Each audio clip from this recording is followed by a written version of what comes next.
أعوذ بالله من الشيطان الرجيم. بسم الله الرحمن الرحيم. للفقراء المهاجرين الذين أخرجوا من ديارهم وأموالهم يبتغون فضلا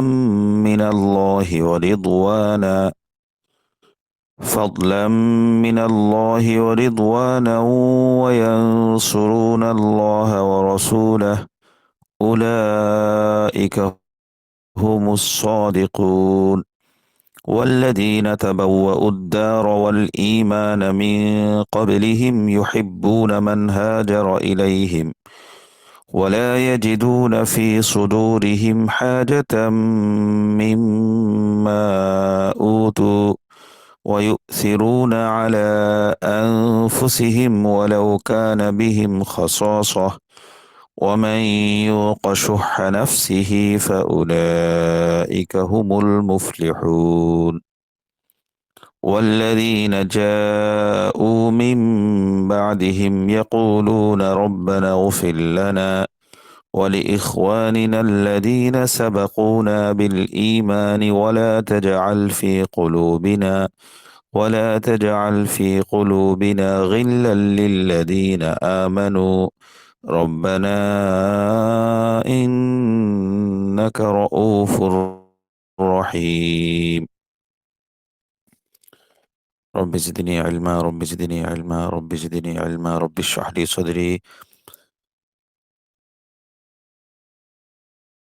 ويسر لي أمري واحلل عقدة من لساني يفقه قولي واجعل لي وزيرا من أهلي. ربي يسر ولا تعسر تمم بالخير. سبحانك لا علم لنا إلا ما علمتنا إنك أنت العليم الحكيم. اللهم علمنا ما ينفعنا وانفعنا بما علمتنا وزدنا علما. اللهم لا سهل إلا ما جعلته سهلا وأنت تجعل الحزن إذا شئت سهلا. اللهم اجعل عملنا كله خالصا لوجهك الكريم ولا تجعل لأحد سواك فيه يا رب العالمين. ربنا آتنا في الدنيا حسنة وفي الآخرة حسنة وقنا عذاب النار. رب يسر ولا تعسر تم بالخير. اللهم صل على محمد وعلى آل محمد كما صليت على إبراهيم وعلى آل إبراهيم إنك حميد مجيد. اللهم بارك على محمد وعلى آل محمد كما باركت على إبراهيم وعلى آل إبراهيم إنك حميد مجيد. أستغفر الله ربي من كل ذنب وأتوب إليه. لا حول ولا قوة إلا بالله العلي العظيم.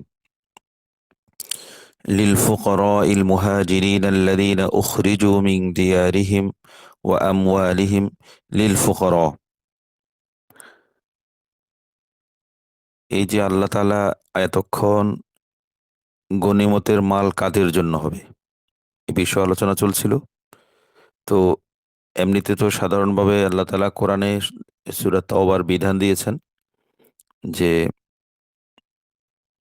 ওয়ালামু আন্নামা গনিমতুম, যে গনিমত হবে, যে গনিমত লাভ করবে সেটা কার জন্য? সেটা হলো সেই গনিমতের অংশ ফাআন্না লিল্লাহি খুমুসাহু। সেই গনিমতকে ৫ ভাগ করে ৫ ভাগের ১ ভাগ পাবে ১ ভাগ কার জন্য বরাদ্দ থাকবে? ফাআন্না লিল্লাহি, আল্লাহর জন্য। ওয়ালির রসুলি, রসুলের জন্য। ওয়ালিযিল কুরবা, আত্মীয়-স্বজনের জন্য, নবীজির আত্মীয়-স্বজনের জন্য, এতিম এবং মিসকিনের জন্য, ওয়াবিনিস সাবিল, মুসাফিরদের জন্য। এটি ছিল ৫ ভাগের ১ ভাগ। গনিমত যা লাভ হতো যুদ্ধে বা জিহাদের ময়দানে শত্রুর পক্ষ থেকে, শত্রুপক্ষ পরাজিত হওয়ার পর তাদের কাছ থেকে যে সম্পদ মুসলিম বাহিনীর, মুমিন বাহিনীর হস্তগত হতো সেটার ৫ ভাগ করে ১ ভাগ এই খাতে লিল্লাহি ওয়ালির রসুল ওয়ালিযিল কুরবা ওয়াল ইয়াতামা ওয়াল মাসাকিন ওয়াবনিস সাবিল। এটা হলো সূরা তাওবার, সূরা আনফালের ৪১তম আয়াতে। তো একটা বিষয় আমরা লক্ষ্য রাখবো, সূরা আনফাল হলো কোরআন কারিমের তারতিবে, মানে কোন সূরার পর কোন সূরা নাজিল হয়েছে এই যে একটা তারতিব আছে না, নুজুলের তারতিব বলা হয়। অবতীর্ণ হওয়ার তারতিব, ধারাবাহিকতায় ৮৮তম, ৮88 সূরা, ৮৮তম সূরা। আর সূরা হাসর আমাদের যেটা আলোচনা চলছে সেটা হলো 101 নম্বর সূরা। তার মানে হলো সূরা আনফালের অনেক পরে নাজিল হয়েছে, প্রায় শেষের দিকে। এরপরে মাত্র 113টা সূরা আছে 114টা সূরার মধ্যে। তার মানে সূরা হাশর একদম শেষ দিকের। তো আগে সূরা আনফালের মধ্যে আল্লাহ তাআলা গনিমতের একটা বিধান বর্ণনা করেছেন। গনিমতের ৫ ভাগের ১ ভাগের কথা। আর সূরা হাশরে এসে আল্লাহ তাআলা গনিমতের যে বাকি ৪ টা ভাগ আছে না? ৫ ভাগ খুমুস, ১/৫ পাবে আল্লাহ লিল্লাহি ওয়া লির-রাসূল এই। তো বাকি ৪ ভাগ কোন দিকে যাবে? সেটা তো বলা হয়নি। এখানে সূরা হাশরে এসে বলছেন আল্লাহ তাআলা, সেটা কার জন্য? লিল ফুকারা, ফকিরদের জন্য।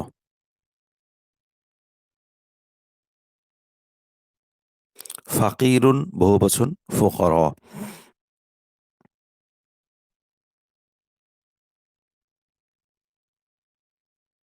তো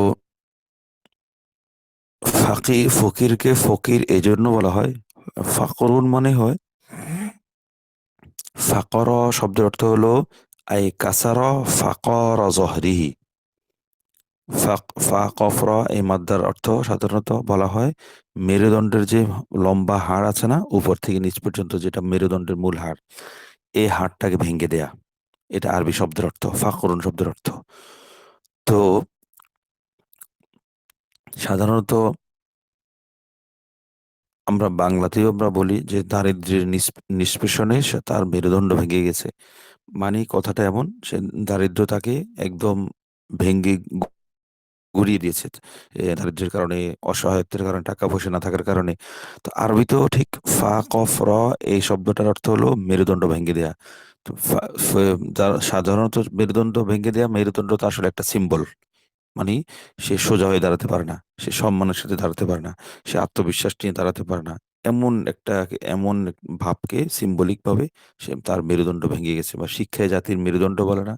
তো শিক্ষা জাতির মেরুদণ্ড বলতে বোঝানো হয় এমন নাকি সে শিখলো, তার একটা মেরুদণ্ড দাঁড়িয়ে গেল একটা কিছু শেখার মাধ্যমে। বিষয়টা এমন নয়। এটা তো একটা সিম্বলিক কথা, রূপক কথা, rhetoric। এটা মূলত বলে বোঝানো হয় শিক্ষা জাতির মেরুদণ্ড মানে শিক্ষার মাধ্যমে একটা জাতি আত্মবিশ্বাস নিয়ে দাঁড়াতে পারে, অর্থনৈতিকভাবে সমৃদ্ধি লাভ করতে পারে, সামাজিকভাবে, রাষ্ট্রিকভাবে, বৈশ্বিকভাবে সে মাথা উঁচু করে দাঁড়াতে পারে। এই তো শিক্ষা জাতির মেরুদণ্ড। তো তদ্রূপ একজন মানুষের কাছে যখন টাকা পয়সা থাকে না, একদম প্রয়োজন পরিমাণও থাকে না, মানে অর্থাৎ খাওয়া পড়ারও থাকে না, তখন স্বাভাবিকভাবে তার আত্মবিশ্বাস, তার সামাজিক প্রতিষ্ঠা, তার এমনকি পারিবারিক অবস্থান, আরো কঠিন করে বলতে এমনকি মা-বাবার কাছেও তার অনেক সময় মূল্য থাকে না, যদি টাকা-পয়সা না থাকে।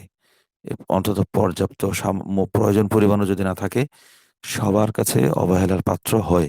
সবচেয়ে সবচেয়ে যে আপন ২ টি সম্পর্ক, মা-বাবার সম্পর্ক, সেখানেও ক্ষেত্র বেশি বা ক্ষেত্রেই বলা যায়, অথবা ক্ষেত্র বিশেষে বলতে পারি, এ অবহেলা না হলেও যে সন্তান একটু টাকা বেশি দিতে পারে তার মূল্য বেশি থাকে। স্বাভাবিক হিসাব। এমনকি স্ত্রীর কাছে, বাবার সন্তানের কাছেও টাকা-পয়সা না থাকলে অনেক ক্ষেত্রে হেলার শিকার হতে হয়, অবহেলার শিকার হতে হয়। তো মেরুদণ্ড ভেঙে দেয় আসলে। ওই ভাবটা এখানে।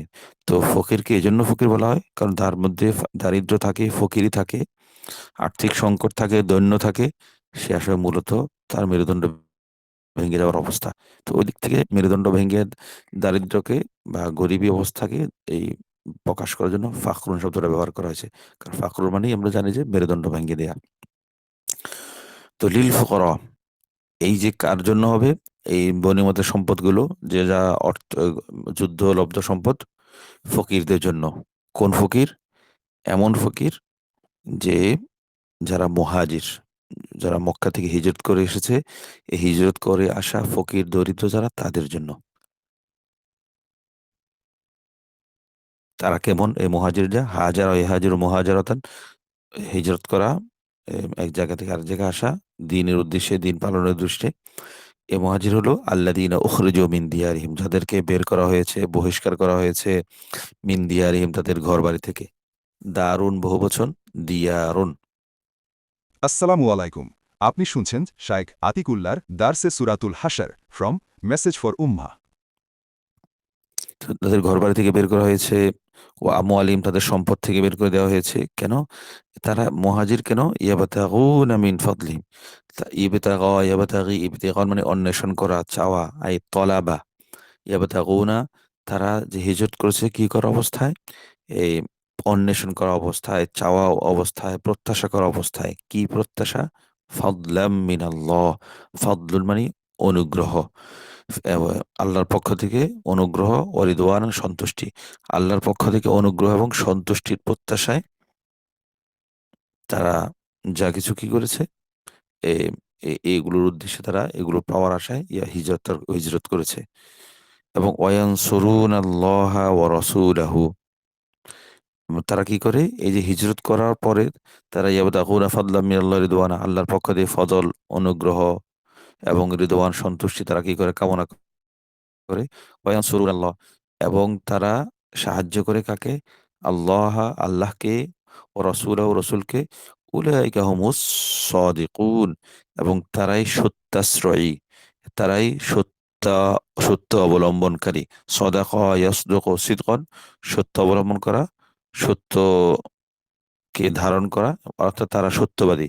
তারা সত্যবাদী মানে তারা সত্যকে তারা কি করে? অনুসরণ করে, তারা সত্যের আনুগত্য করে, সত্যকে মেনে চলে।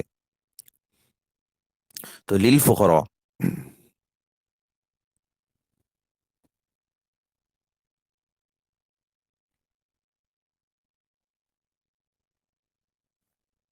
লিল ফুকারা মানে এখন এই লিল ফুকারার আগে একটা উজ্জ ফেল আমরা মানতে পারি।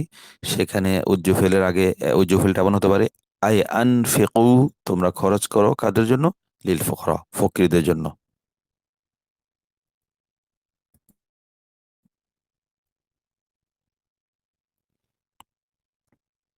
কেমন ফকির? এই আয়াতে আল্লাহ তাআলা এই এখানে তো মূলত গনিমতের সম্পদ মালিফাই ও মা আফা আল্লাহ, আগে যে আগের আয়াতে যে বাক্য এটা বক্তব্য গিয়েছে যে এই ওমা আফা আল্লাহ আলা রসুল্লাহ তালা, রসুল আল্লাহ তার রসুলকে যে ফাই দান করেছেন, যুদ্ধরপ্ত সম্পদ দান করেছেন, সেটা কি কি কি কি এর এ, আগের আয়াতে যেটা বলা হচ্ছে যে মা আফা আল্লাহ রাসমিনাল করা ফালিল্লাহি, এই ফাইটা যুদ্ধরপ্ত সম্পদটা, খুমুসটা কার জন্য? আল্লাহি, আল্লাহর জন্য, অলি রসুল, অলি করবা, অলি তাম সাকিন, অলি সাবিল, এদের জন্য। এখন এই যে একটা খরচ করার কথা বলা হচ্ছে, যদিও এটা মালেফাই, পাশাপাশি মুমিনদেরকে, মুহাজিরদেরকে, মুসলমানদেরকে নিজের যে সম্পদ সেটাও ব্যয় করার উৎসাহ দেওয়া হচ্ছে। নিজের সম্পদ তো মালেফাই তো দান করব, পাশাপাশি আমার নিজের সম্পদ যা আছে সেটাও আমি গরিব দুঃখীর মধ্যে প্রয়োজন মোতাবেক আমি দান করব। এই বিষয়ে আমাদেরকে অভ্যস্ত করে তোলা হচ্ছে। তো লিল ফুকারাইল মুহাজিরিন, এটা খরচ করো তোমরা কার জন্য? ফকির, মহাজির, দরিদ্র মহাজিরদের জন্য। তো এই এখানে আল্লাহ তাআলা আগে তো মাত্র কয়েকটা খাত বলেছেন কি আগের আয়াতে? লিল্লাহ, ওয়ালির রসুল, ওয়ালিযিল কুরবা, ওয়াল ইয়াতামা, ওয়াল মাসাকিন, ওয়াবনিস সাবিল। ৬টা খাত বলেছেন গনিমতের মাল বন্টনের। তো ৬টা তো একটা নির্দিষ্ট খাস। তো এইজন্য এটা আর লিল ফুকারাইল মুহাজিরিন বলে একটা ব্যাপকভাবে এখানে এই ফকির মুহাজিরদের মধ্যে একদম মোটামুটি যত ধরনের মুহাজির সবাই এর মধ্যে অন্তর্ভুক্ত হয়ে গেছেন। তো এটা ব্যাপক হয়ে গেছে। তো এটাকে আমরা বলতে পারি আত-তাখসিসু বা'দা তামিম। তো আগে তো বলেছেন কি লিজিল কোরবা ওয়াল ইয়াতামা ওয়াল মাসাকিন ওয়াবনিস সাবিল, সবার জন্য মাসাকিন ওয়াবনিস সাবিল উন্মুক্ত ব্যাপক ছিল। মিসকিন মানে একদম যে কোনো মিসকিন, ওয়াবনিস সাবিল মানে যে কোনো মুসাফির। কিন্তু এই আয়াতে এসে আল্লাহ তাআলা পরে আয়াতে, অষ্টম আয়াতে এসে আল্লাহ মুহাজির ফকিরদের অর্থাৎ খাস করে ফেলেছেন। কথা উল্টো বলেছি। তো প্রথমে তো আগের আয়াতে ব্যাপক কারা ভাবে সেটার পরিধিটা ব্যাপক ছিল। এই আয়াতে আল্লাহ একটু খাস করে নির্দিষ্ট করে বলছেন যে অন্যরা তো পাবে, পাশাপাশি এই গনিমতের সম্পদটা পাবে কারা? মুহাজির ফকির যারা, দরিদ্র মুহাজির যারা, তারা পাবে। এটাকে আমরা বলবো আত-তাখসিসু বা'দা তামিম, ব্যাপকতার পর সীমিতকরণ।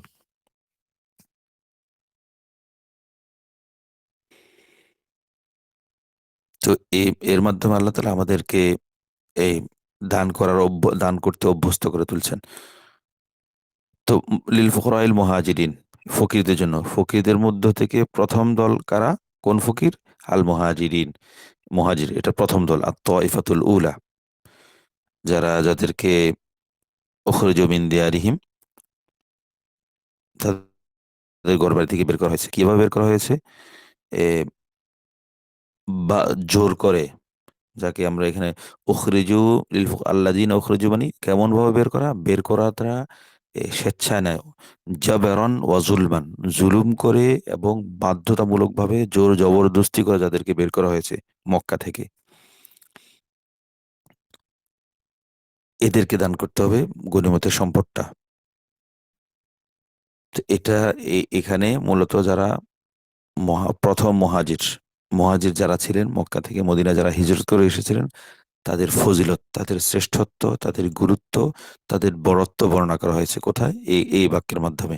আল্লাযীনা উখরিজু মিন দিয়ারিহিম, তাদের ঘরবাড়ি থেকে বের করা হয়েছে, ও আমওয়ালিহিম, এবং তাদের সম্পদ থেকে বের করা হয়েছে। এটা মুহাজিরদের একটা শ্রেষ্ঠত্ব, তাদের একটা অন্যতম বৈশিষ্ট্য যে তারা দ্বীনের জন্য, আল্লাহর জন্য, রসুলের জন্য এই ঘরবাড়ি ছাড়া হয়েছে, সম্পদ ছাড়া হয়েছে, অনেকে তো সন্তান ছাড়া হয়েছে। তো এটা করে তারা কি জন্য করেছে এই কাজটা? এত বড় একটা কাজ। ইয়াবতাগুনা ফাদলাম মিনাল্লাহ। এটা তারা আল্লাহর পক্ষ থেকে অনুগ্রহের। তো ফাদলুন মানে অনুগ্রহ। এখানে অনুগ্রহ মানে কি অনুগ্রহ? জান্নাত। এটা এই হিজরতের পেছনে, হিজরত করার পেছনে তাদের অন্য কোনো উদ্দেশ্য ছিল না। শুধু, শুধু নিছক আল্লাহর অনুগ্রহ, আল্লাহর দান, আল্লাহর করুণা বা জান্নাত লাভের উদ্দেশ্যে তারা, আল্লাহর সন্তুষ্টি লাভের উদ্দেশ্যে তারা এটা কাজটা করেছে। দুনিয়াবি কোনো পার্থিব কোনো স্বার্থ তাদের ছিল না। দুনিয়া প্রাপ্তি তাদের কোনো স্বার্থ ছিল না। একমাত্র নিছক ফাদলাম মিনাল্লাহ রিদওয়ানা। এবং এটা ছিল একটা প্রথম শ্রেষ্ঠত্ব মুহাজিরদের। দ্বিতীয় শ্রেষ্ঠত্ব, এ তারা কি? ওয়ায়ানসুরুনাল্লাহ ওয়া রাসূলাহু। প্রথমে তো আল্লাহ তারা তাদেরকে বের করা হয়েছে, তারা কি চায়? তারা শুধু এসব কাজের মাধ্যমে আল্লাহর সন্তুষ্টি চায়। আর দ্বিতীয় কি? আল্লাহর সন্তুষ্টি এবং আল্লাহর এই অনুগ্রহ চায়। তাদের হিজরতের প্রধান বৈশিষ্ট্য। দ্বিতীয় বৈশিষ্ট্য, ওয়ায়ানসুরুনাল্লাহা ওয়া রাসূলাহু। তারা আল্লাহ এবং তার রাসূলকে সাহায্য করে। তো আল্লাহ এবং তার রাসূলকে সাহায্য করে মানে কি? তাকে আল্লাহ রাসূলকে টাকা পয়সা দেয় না। মানে আল্লাহর দ্বীনকে সাহায্য করে। আল্লাহকে সাহায্য করা মানে আল্লাহর দ্বীনকে বুলন্দ করার কাজে, আল্লাহর দ্বীনকে প্রতিষ্ঠার কাজে, আল্লাহর দ্বীনকে প্রসারের কাজে তারা সাহায্য সহযোগিতা নিয়ে এগিয়ে আসে। এ এটা ছিল মুহাজিরদের দ্বিতীয় বৈশিষ্ট্য। প্রথম বৈশিষ্ট্য, তাদেরকে ঘরবাড়ি ছাড়া, তারা সবকিছু ঘরবাড়ি ছেড়েছে। তো ঘরবাড়ি ছেড়ে তারা কি করে? ঘরবাড়ি, ধন-সম্পদ ছাড়েছে বাধ্যতামূলকভাবে। কেন? আল্লাহর সন্তুষ্টির কামনায়। এবং তারা কি করে? এই ওয়ায়ানসুরুনাল্লাহ ওয়া রাসূলাহু, আল্লাহ এবং তার রাসূলের সাহায্য করে। মুহাজিরদের তৃতীয় বলি বা চতুর্থ বৈশিষ্ট্য বলি, উলাইকা হুমুস সাদিকুন। তারা হলো সত্যাশ্রয়ী, তারা হলো সত্য অবলম্বনকারী, তারা হলো সত্যের পক্ষে অবস্থানকারী। উলাইকা হুমুস সাদিকুন। মুহাজিরদের ৩ টি অথবা ৪ টি এ বৈশিষ্ট্য। ৪ টি কি? তারা ঘরবাড়ি থেকে দিয়ারিহিম আমওয়ালিহিম, ধন সম্পদ ও ঘরবাড়ি থেকে তাদেরকে বের করে দেওয়া হয়েছে। অর্থাৎ তারা বের হয়েছে। তারা এই বের হওয়ার সাথে তারা কি জন্য বের হয়? তাদেরকে বের করার পর তাদের মানসিকতা কেমন ছিল? তারা এই বের হয়ে আসার পেছনে তারা নিছক আল্লাহর সন্তুষ্টির জন্য তারা বের হয়েছে। ২ নম্বর, ৩ নম্বর সন্তুষ্টি এবং অনুগ্রহ। ৩ নম্বর, এর মাধ্যমে তারা আল্লাহ এবং তার রসুলের তারা কি করে? সাহায্য করে। মানে আল্লাহ রসুলের সাহায্য করা মানে কি? আল্লাহর দ্বীনের সাহায্য করে তারা যেকোনো কাজে। উলাইকা হুমুস সাদিকুন, এবং তারা সত্যাশ্রয়ী। এই আয়াতে,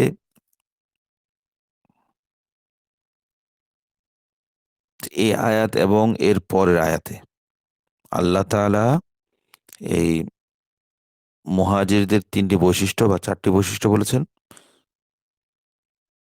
এবং আনসারদের ৪ টা বৈশিষ্ট্য, ৩ টি বৈশিষ্ট্য বলেছেন পরের আয়াতে।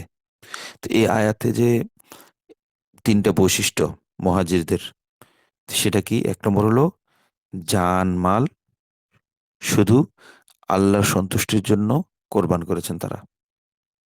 উখরিজু মিন দিয়ারিহিম ওয়া আমওয়ালিহিম ইয়াবতাগুনা ফাদলাম মিনাল্লাহি রিদওয়ানা। শুধু আল্লাহর সন্তুষ্টির জন্য জান-মাল আল্লাহর রাস্তায় তারা কোরবান করেছেন। এখন আমার দেখার বিষয় হলো, আমি হয়তো হিজরত করতে পারছি না। তো হিজরত না করেও আমি হিজরতের মর্যাদা, হিজরতের ফজিলত লাভ করতে পারি, হিজরত করার যে ফজিলত সেটা, হিজরত আমি মুহাজির হয়ে যাব না, কিন্তু মুহাজিরের একটা বৈশিষ্ট্য তো নিজের মধ্যে ধারণ করতে পারি। সেটা কি? সেটা হলো আমি আল্লাহ সন্তুষ্টের জন্য, আল্লাহ সন্তুষ্টির জন্য আমি আমার আমি আমার ঘর বাড়িকে দিনের কাজে ব্যয় করলাম, দিনের কাজে ব্যবহার করলাম। আমার ঘর বাড়ি, আমার টাকা পয়সা ইত্যাদি সাধ্য মতো, সম্পূর্ণটা না হলেও তাহলে আংশিক হলেও তো মুহাজিরের বৈশিষ্ট্য আমার মধ্যে থাকে, আমার মধ্যে আসবে, তাই না? তো এটার একটা আনন্দের বিষয়। আমি হ্যাঁ, যদি পারি আমার দিন, আমি যেখানে থাকি, আমি যে জায়গায় আছি, সে জায়গায় যদি আমার দিন পালন করতে কষ্ট হয়, দিন পালন করতে সমস্যা হয়, তাহলে এমন জায়গায় যাওয়া আমার জন্য ফরজ, আবশ্যক, যেখানে আমি স্বাভাবিকভাবে দিন পালন করতে পারবো। হ্যাঁ, যদি আমি যাওয়ার মতো সামর্থ্য না থাকে তাহলে আমি সেই ফরজ ভঙ্গের গুনাহগার হব না, কারণ আমার যাওয়ার তৌফিক নেই। তবে যেখানে আমার মোটেও দিন পালন করতে পারছি না, এমন রাষ্ট্র, এমন জায়গা যেখানে আসলে দিন পালন করা কোনোভাবেই সম্ভব নয়, এমন জায়গা থেকে হিজরত করে আসা আবশ্যক। তো ওই যে হিজরত করার মতো তৌফিক সামর্থ্য থাকে। তো আমি যদি সামর্থ্য থাকে আমি তো হিজরত করব। হিজরত না করলেও তা আমি যদি যেখানে আছি সেখানে আমাকে থেকে যেতেই হয়, তাহলে আমি এই একটা চিন্তা মাথায় রাখবো যে আমি এখানে থেকে আমার জান-মাল আমওয়ালিহিম মিন দিয়ারিহিম ওয়া আমওয়ালিহিম, আমার দিয়ার, আমার ঘরবাড়ি, আমার সম্পদ যেন আল্লাহর রাস্তায় সাধ্যমতো ব্যয় হয়, এই দিকটা আমি দেখব। এটা হলো মুহাজিরদের ১ম বৈশিষ্ট্য। ৩ বৈশিষ্ট্যের একটি। ২য় বৈশিষ্ট্য হলো এ তাদের এই পথ চলা, তাদের এই হিজরত করা, তা মানে তাদের এই জীবনযাপন, পুরো জীবনটা মুহাজিরদের আল্লাহ এবং তার রসুলের নুসরতে কেটেছে। তারা নিয়মিত অনবরত সারাক্ষণ ডাক এসেছে। ব্যবসা, বাণিজ্য, ফসল, ফলাদি, খেজুর বাগান সব ছেড়ে লাব্বাইক বলে আল্লাহর রাস্তায় তারা ঝাঁপিয়ে পড়েছে। রসুলের সাথে বেরিয়ে পড়েছে মদিনা থেকে। তো তাদের প্রধান বৈশিষ্ট্য, আরেকটি বৈশিষ্ট্য ফজিলত, শ্রেষ্ঠত্ব, তারা ওয়ানসুরুনাল্লাহ ওয়া রাসূলাহু, তা আল্লাহ এবং তার রসুলের কি করে? সাহায্য করে। এটি ২য় বৈশিষ্ট্য। ৩য় বৈশিষ্ট্য হলো প্রত্যেকটা কাজে উলাইকা হুমুস সাদিকুন, তার প্রত্যেকটা কাজে সত্যবাদী, সত্যাশ্রয়ী। কোনো কাজে ছোট বড় কোনো কাজে তারা গোঁজামিল দিয়ে চলেননি। তারা একদম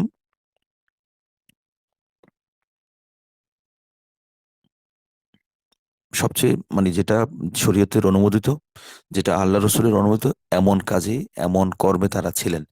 অর্থাৎ তারা পুরোপুরি এই ওয়াকুনু মা'আস সাদিকিন, তোমরা সত্যবাদীদের সাথে থাকো। এই আয়াতের উপর অবলম্বনকারী তারা সবসময় সত্যের পক্ষে অবস্থান নিয়েছেন।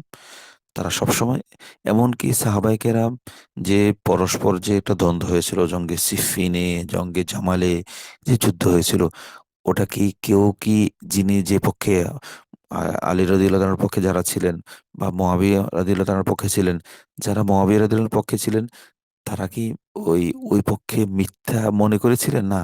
তারা মনে করেছিলেন মুআবিয়া রাদিয়াল্লাহু তাআলা আনহু যে দাবি উঠিয়েছেন সে দাবির পক্ষে তিনি সঠিক, সত্যাশ্রয়ী, সাদিক। এজন্য তারা সেই দলে যোগ দিয়ে আলী রাদিয়াল্লাহু তাআলার বিপরীতে অবস্থান নিয়েছেন। সাহাবায়ে কেরামের কথা বলছি। হ্যাঁ, পাশাপাশি উভয় দলে অন্য কোনো উদ্দেশ্য নিয়ে কেউ থাকতে পারে। কিন্তু প্রধান ব্যক্তি সাহাবী মুআবিয়া, আলী রাদিয়াল্লাহু তাআলা আনহু, মুআবিয়া রাদিয়াল্লাহু তাআলা এবং অন্যান্য সাহাবী যারা, তারা যে যার অবস্থান থেকে সত্যের পক্ষে ছিলেন। তারা মনে করেছিলেন এই পক্ষটাই সত্যাশ্রয়ী, উলাইকুমুস সাদিকুন। এটা তার প্রধানতম একটা বৈশিষ্ট্য, যে তারা সাদিক, তারা সত্যবাদী। আমি আমার অবস্থানকে মিলাবো। আমার যে মুহাজিরদের আমি ঘরে থেকেও ৩ টা বৈশিষ্ট্য অর্জন করতে পারি বা অর্জনের চেষ্টা করতে পারি, যে আমার জান-মাল উখরিজু মিন দিয়ারি আমওয়ালিহিম ইয়াবতাগুনা ফাদলাম মিনাল্লাহি রিদওয়ানা, আল্লাহর সন্তুষ্টি, আল্লাহর অনুগ্রহ লাভের উদ্দেশ্যে আমি আমার জান-মাল, আমার ঘরবাড়ি আর দ্বীনের কাজে উৎসর্গ করতে পারি, দ্বীনের কাজে ব্যয় করতে পারি। দ্বিতীয়ত, আমি এ আল্লাহ এবং তার রসুলের নুসরত করতে পারি নিয়মিত।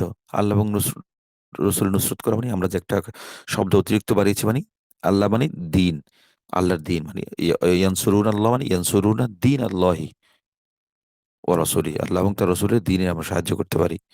দিনের কাজে নানাভাবে সাহায্য সহযোগিতা করতে পারি। আমি এ সবকিছু ছেড়ে দিনের পথে একদম দিনই কাজ করতে হবে জরুরি না। আমি টাকা পয়সা উপার্জন করেও আমি দিনের কাজ করতে পারি। বা আমার আমার অবস্থান থেকে আমি আমার দিনের কাজ করতে পারি। আমার কাছে টাকা পয়সা না থাকলে আমি অন্যভাবে দিনের কাজ করব। সারাক্ষণ আমি দিনের খেদমত, দিনের নুসরতে থাকবো। এটা মুহাজিরদের একটা প্রধানতম বৈশিষ্ট্য। তৃতীয় বৈশিষ্ট্য, আমি সবসময় সত্যের পক্ষে থাকবো। আমি সবসময় সত্যের অনুসরণ করব। এটা আমি করতে পারি। তো আর পরের আয়াতে এই মুহাজিরদের ৩ টা বৈশিষ্ট্যের কথা বলেছে, সেটা আমরা পরের আয়াতে বলব। এখানে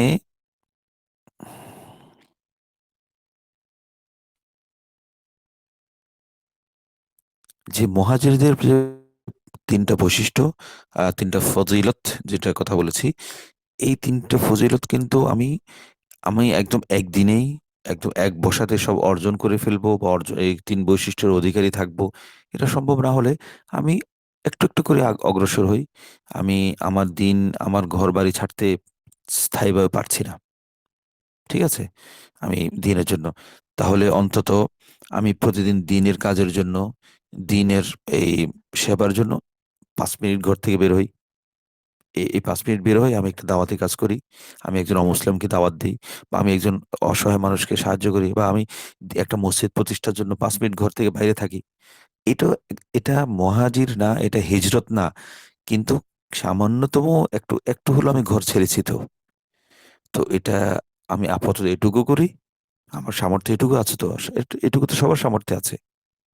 আমি একটু দিনের উদ্দেশ্যে, দিন পালনের উদ্দেশ্যে, দিন প্রতিষ্ঠার উদ্দেশ্যে ১ টা ঘন্টা আমি বাইরে অবস্থান করি।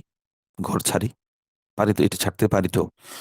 এবং এই যে বেরোচ্ছি, এই ১ ঘন্টার জন্য আমি দাওয়াত দেওয়ার জন্য, কোথাও কোনো দিনের পক্ষে মিছিল মিটিং হচ্ছে সেখানে আমার অবস্থান, উপস্থিতির জন্য, এবং সেখানে গিয়ে টাকা পয়সা খরচ করা। তো মুহাজিরদের মতো সবকিছু আক্ষরিক অর্থে আমি হিজরত করতে পারছি না। আমার অপারগতা, বা আমার আপাতত আমার ঈমান দুর্বলতা, বা অন্য কোনো আনুষঙ্গিক কারণ থাকতে পারে। কিন্তু আপাতত এইটুকু তো আমি করতে পারি দিনের জন্য। আচ্ছা, ১ ঘন্টা না, ৫ মিনিট বেরোতে পারি না?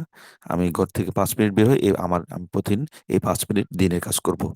একটা মসজিদ ঝাড়ু দিব, বা একটা পথের কাঁটা সরিয়ে দিব, বা উম্মার উপকার হয় এমন একটা কাজ করব, এমন একটা মিটিং এ অংশগ্রহণ করব, এমন একটা পরামর্শ সভায় যাব, এমন একটা মিছিল মিটিং এ অংশগ্রহণ করব। হতে পারে। তো এটা এতদিন তো আমরা এমনি করেছি, দিন প্রতিষ্ঠা করেছি। দিন প্রতিষ্ঠার জন্য করেছি, দিনের জন্য করেছি। এতদিন আমরা ভালোভাবে করেছি, ভালো উদ্দেশ্যে করেছি। পাশাপাশি আজকে থেকে আমি এই এমন একটা নিয়ত যুক্ত করব, হে আল্লাহ, আপনি সূরা হাশরের ৮ম আয়াতে মুহাজিরদের যে প্রধানতম একটা ফজিলত, শ্রেষ্ঠত্ব বর্ণনা করেছেন, যে তারা মিন দিয়ারিহিম ওয়া আমওয়ালিহিম ইয়াবতাগুনা ফাদলাম মিনাল্লাহি রিদওয়ানা যে করেছেন, আমিও অন্তত এই ৫ টা মিনিট, তাদের মতো সবকিছু তো একদম শতভাগ ছাড়তে পারছি না। আমি এই ৫ টা মিনিট আপনার জন্য আমার ঘরবাড়ি ছাড়লাম, আমার সম্পদকে ব্যয় করলাম। নিয়ত এটুকু করি, ১ মিনিট করি, ২ মিনিট করি। আস্তে, আস্তে, আস্তে, আস্তে সময় বাড়বে ইনশাআল্লাহ। আসলে একদিনে তো আমি তাহাজ্জুদ গুজার হয়ে যেতে পারি না। একদিনে তো আমি একদম আগে, আগে মসজিদে যেতে অভ্যস্ত হতে পারি না। এটার জন্য সাধনা লাগে। এমনকি আমরা ব্যক্তিগত অভিজ্ঞতায় দেখেছি যে কোরআন খতম করে না, আমরা অনেক সময় একদিনে কোরআন খতম করতে নিষেধ করেছেন নবীজি। কিন্তু করলে যে গুনাহ হবে তা না। আমি একদিনে কোরআন খতম করলে এমনি আমি পড়তে কোরআন খতম হয়ে গেল। কোরআন খতম উদ্দেশ্য ছিল না, কিন্তু খতম হয়ে গেছে আমি সারাদিন তেলাওয়াত করতে। এতে তো আর বাধা নেই। এতে তো আর সওয়াব হবে না, যেমন না, সওয়াব হবে। তো আমাদের যে কোরআন খতম করা একদিনে, যে একটা বিভিন্ন ধারা আছে নামাজে, পুরো এক রাতের না পুরো এক রাত নামাজে দাঁড়িয়ে অথবা এমনি তেলাওয়াত করতে, এটা ১ম একদিনে সম্ভব হয় না। কেন যে হয় না আল্লাহ জানে। হয়তো কারো হয়। বেশিরভাগই একদিনে পারে না। নিয়মিত চেষ্টা করতে কখনো ১ম দিন ১৫ পারা হয়, বা ২০ পারা হয়, বা ২৫ পারা হয়। ঠিক ৩০ পারা হয়ে ওঠে না। এমনিতেও স্বাভাবিক হিসেবে হাফেজরা সুন্দর স্বাভাবিক তেলাওয়াত করলে ৮ ঘন্টার মধ্যে তেলাওয়াত করে ফেলতে পারেন। তো ৮ ঘন্টা তেলাওয়াত করাই যায়। তো আমরা বিশেষ করে যখন আমরা ১ম এতে উম এ এ গ্রেফতার করার পর ১ম ২ মাস গুম ছিলাম, আলহামদুলিল্লাহ। তখন একটানা ২২ ঘন্টা ২৩ ঘন্টা তেলাওয়াত করার সুযোগ হয়েছে। যেহেতু সারাদিন কোন কাজ ছিল না। সারাদিন এ হাতকড়া বেঁধে ঝুলিয়ে রাখা হতো। তো একটানা 22 ঘন্টাতে প্রতিদিন 2 খতম করা সম্ভব হয়েছে আলহামদুলিল্লাহ। এটা একটা সব দিন হয়নি, ২ মাস তো ঘুম রাখা হয়েছিল।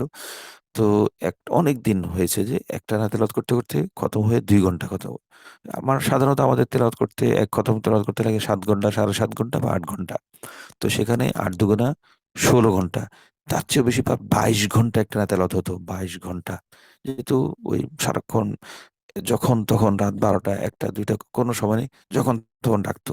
ডেকে ইন্টারোগেশন হতো। তো টেনশনে বা উত্তেজনা বা কষ্টে ঘুম আসতো না। এমন অবস্থাতে আসলে ঘুম আসে না। তখন কোরআন তেলাওয়াত করাটা সহজ। এটা সবচেয়ে আরামদায়ক, স্বস্তিকর বিষয় ছিল।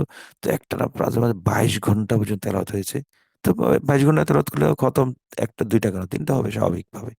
তো এটা হতে পারে। তো এমন অবস্থাতে ১ম খতম করাটা কেন যেন হয়ে উঠতো না। পরে যখন অভ্যাস হয়ে যায়, চালু হয়ে যায়, তখন খতম করাটা আলহামদুলিল্লাহ খুব একদম ইজি, পানির মতো হয়ে যায়। তখন কোরআন তেলাওয়াতটা আর শ্বাস-প্রশ্বাস, ছা নিঃশ্বাস ছাড়া নিঃশ্বাস গ্রহণ করা আছে না? এমন স্বাভাবিক হয়ে যায়। থাকতে কোরআন তেলাওয়াত করতে, করতে, করতে, করতে। অর্থাৎ কোরআনের সাথে এক ধরনের একটা কোরআন আমি হয়ে যাই, আমি কোরআন হয়ে যাই। এই ধরনের যারা আমি আর অনেকের সাথে কথা বলে দেখেছি, এমন হয় অনেকের। আল্লাহ তাআলা আমাদেরকে সবাইকে তৌফিক দান করুন। আল্লাহ তাআলা আমাদেরকে আমল করার তৌফিক দান করুন। যাক। তো কথা আমরা এখান থেকে অন্যদিকে চলে গেছে। সেটা হলো লিল ফুকারাইল মুহাজির। আমি ১ম ধাপেই একদম শতভাগ মুহাজির হতে পারব না, পারছি না। অন্তত এতদিন তো আমি দ্বীনের কাজের জন্য বের হতাম। এখনো বেরোচ্ছি। তো পাশাপাশি হিজরতের একটা রং, মুহাজিরের একটা ঢং আমার নিজের মধ্যে ধারণ করার চেষ্টা করব। দ্বীনের জন্য যেহেতু বেরোচ্ছি, তো আমি এটুকুই করবো, আল্লাহ আমি তো পুরো বেরোতে পারছি না। আমি অন্তত এটুকু ৫ মিনিট বেরোলাম বা ১ ঘন্টা বেরোলাম বা ২ ঘন্টা বেরোলাম। এটা। এই ৩ টা বৈশিষ্ট্য এ ইয়াবতাগুনা ফাদলাম মিনাল্লাহি রিদওয়ানা ইয়ানসুরুনাল্লাহু ওয়া রাসূলাহু উলাইকা হুমুস সাদিকুন। এই ৩ টা বৈশিষ্ট্য আমরা চেষ্টা করব যাতে আমার মধ্যে আসে। নিয়মিত চেষ্টা করে গেলে আল্লাহ তাআলা আমাদেরকে ইনশাআল্লাহ, ইনশাআল্লাহ একদিন আমাকে সত্যিকার মুহাজির হিসেবে কবুল করবেন। অথবা একদম আক্ষরিক অর্থে মুহাজির না হলেও আমাদেরকে মুহাজিরের কাতারে শামিল করবেন। যেহেতু আমি আজীবন মুহাজির হওয়ার চেষ্টা করেছি। আজীবন হিজরতকারীদের বৈশিষ্ট্য ধারণের চেষ্টা চালিয়ে গেছি। এই যে আমি একটা চেষ্টা করেছি, এই যে আমি একটা এ বিষয়ে আমার নিয়মিত মুজাহাদা, সংগ্রাম অব্যাহত ছিল। এই সংগ্রামটাই আল্লাহ তাআলা দেখবেন ইনশাআল্লাহ। আমি যদি খালেস নিয়তে এটা করে থাকি। তো ৩য় বৈশিষ্ট্য ছিল উলাইকা হুমুস সাদিকুন। আমি সব কাজে সত্যবাদী থাকবো। সব কাজে অকুনু মা'আস সাদিকিন। আমি সত্যবাদীর সাথে থাকবো। একুনু মা'আস সাদিকিন এই আয়াতের সাথে একটা গল্প মনে পড়লো উলাইকা হুমুস সাদিকুন প্রসঙ্গে। আমাদের গত পরশু আমাদের একটা আমরা ছোটবেলায় যেখানে পড়েছিলাম, সেখানে ছাত্রদের ঢাকায় যারা থাকেন, সেখানকার তালেবে ইলমদের প্রাক্তন যাকে বর্তমান প্রচলিত পরিবেশে এলামনাই বলে আরকি। গ্র্যাজুয়েটদের ওখানকার যারা পড়ে এসেছে সেখানকার একটা মিলন মেলা। তো এখানে এক ভাই নানাজন কথা বলার আগে পরামর্শ করেন, "ভাই কি বলতে পারি, কি বলতে পারি? আতিক ভাই কি বলতে পারি?" তো একেকজনকে একেক বিষয়ে যদি আমরা নিজেরা বক্তা নই কিন্তু বক্তারা কি বলতে পারেন সে বিষয়ে এ এ মানে বলার একটা সে বিষয়ে পরামর্শ দেওয়ার একটা অভিজ্ঞতা আছে। এ তো অনেকে ভিন্নজন পরামর্শ চাইলেন। তো একজন বললেন, নিজ থেকে বললেন, "কি বলতে পারি?" পরে তিনি নিজ থেকে বললেন, "যেহেতু আমি বক্তা নই, আমি বক্তব্য আপাতত দিতে পারব না। তবে আমি একটা কথা বলতে পারি যে, অকুনু মা'আস সাদিকিন।" এই অংশটা আমি বলতে পারি যদিও এখানে আমাদের আলহামদুলিল্লাহ আমরা যে মাদ্রাসায় পড়েছি ফেনী জামে মাদানিয়া, ওখানে সবাই ভালো। মানে সবাই ভালো বলতে লেখাপড়ায় ভালো ছাড়া কেউ টিকে না।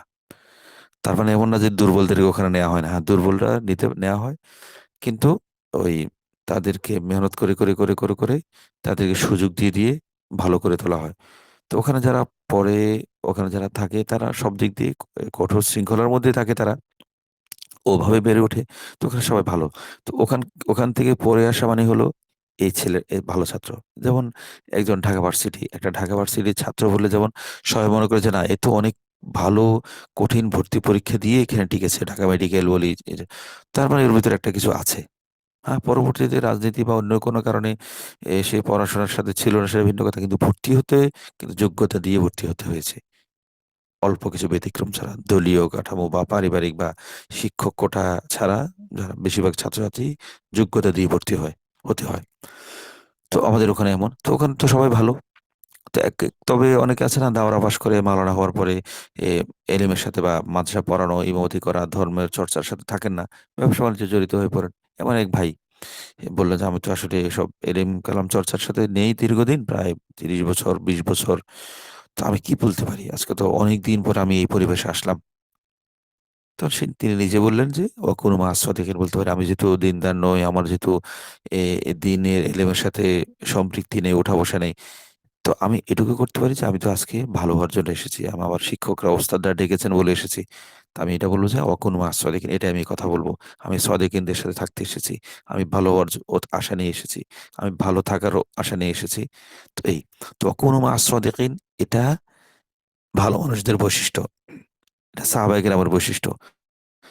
আর সবচেয়ে বড় কথা, সাহাবায়ে কেরামের কাতারে যে সর্বোচ্চ কাতার, শ্রেষ্ঠ কাতারে যারা শামিল, তারা মুহাজির, মুহাজির সাহাবী। তো সেই মুহাজির সাহাবীদেরই প্রধান বৈশিষ্ট্য ওয়াকুনু মাস সাদিকিন। এটা ওয়াকুনু মাস উলাইকা হুমুস সাদিকুন, এটা আসলে ব্যাপক শব্দ। এটা নিয়ে দীর্ঘ আলোচনা করা যাবে। তো আমরা সংক্ষেপে এটুকু জেনে রাখি, আমি আমি সারাদিনে তো অনেক মানুষের সাথে সাক্ষাৎ করি, তাই না? তো এ ওদের মধ্যে আমি যাদেরকে ভালো মনে করি, যাদেরকে আমার সৎ মনে হয়, সৎ বলতে আবারও বলি যে সৎ বলতে এই জমানায় সৎ মানে একদম পুরো ফেরেশতা, সাহাবী এমন না। এখন মোটামুটি একটা ভালো কিছু থাকলে আমরা তাকে সদেক বলতে পারি। কারণ এখন আমি ফেরেশতা আবু বকর কোথায় পাবো? এখন আমি ওমর কোথায় পাবো? এখন আমি মুহাম্মদ কোথায় পাবো? সাল্লাল্লাহু আলাইহি ওয়াসাল্লাম। তো এখন আমার আশেপাশে শতভাগ না হলেও ২০ ভাগ ৩০ ভাগ যে ভালো মানুষ থাকেন, বাকি ৩০ ভাগ ৭০ ভাগ তার মধ্যে তো খারাপই থাকতে পারে। তো এই যে ভালো ৩০ ভাগ থাকে, এটুকুর জন্য আমি তার সাথে দেখা করি, সাক্ষাৎ করে তার কাছ থেকে শিখতে যাই, বা কোনো হুজুরের সাথে সাক্ষাৎ করি, কোনো আলিমের সাথে থাকি, বা অন্ততপক্ষে এই যে আমরা একটা দর্সে বসেছি না এখন, এই যে এখানে আমরা যে অল্প যা কিছু হোক, কয়েক ভাই তো আছেন। এটা একটা কুনু মা সাদিকিন। আমরা সাদিকিনদের সাথে আছি। হ্যাঁ, এটা তো ডিজিটাল কুনু মা সাদিকিন হয়ে যাচ্ছে। তারপর তো হচ্ছে তো, আমরা একটা বৈঠকে তো আছি এখানে। ২ জন হোক, ৩ জন হোক, ৪ জন হোক, কয়জন হচ্ছে যে আমাদের জানা নেই। তো এটা এক ধরনের ডিজিটাল বা আধুনিক কুনু মা সাদিকিন। এখানে তো নিছক ইয়াবতাগুনা ফাদলাম মিনাল্লাহি রিদওয়ান। আমি এখানে কেন বসেছি ঘুম ভেঙে? আল্লাহর সন্তুষ্টির জন্যই তো। তো এটা কোন মাসউদিন হতে পারে। যেটা বলছিলাম, সারাদিনে আমি যে থাকি, অন্তত একজন ভালো যার সাথে মিলবো, তার কোনো ভালো গুণ থাকলে আমি এই কল্পনা করব যে, আল্লাহ এই মানুষটা তো এই গুণের কারণে সাদেক, সত্যবাদী মানে ভালো। আসসালামু আলাইকুম। আপনি শুনছেন শায়েখ আতিকুল্লার দার্সে সুরাতুল হাশর ফ্রম মেসেজ ফর উম্মাহ। আপনি বলেছেন কোন সাদেকিন, আমি সেই হিসেবে তার সাথে একান্ত মিলিত হয়েছি, তার সাথে কথা বলছি, তার সাথে সাক্ষাৎ করছি। এই নিয়তটা আমরা মাথায় রাখবো। এ তাহলে ইনশাআল্লাহ আমার মুহাজিরের যে বৈশিষ্ট্যগুলো আছে, আল্লাহ তাআলা আমাকেও দান করবেন। এটা আমার জন্য অনেক বড় একটা আনন্দের বিষয়। আল্লাহ তাআলা আমাকে এই সুযোগটা দিবেন।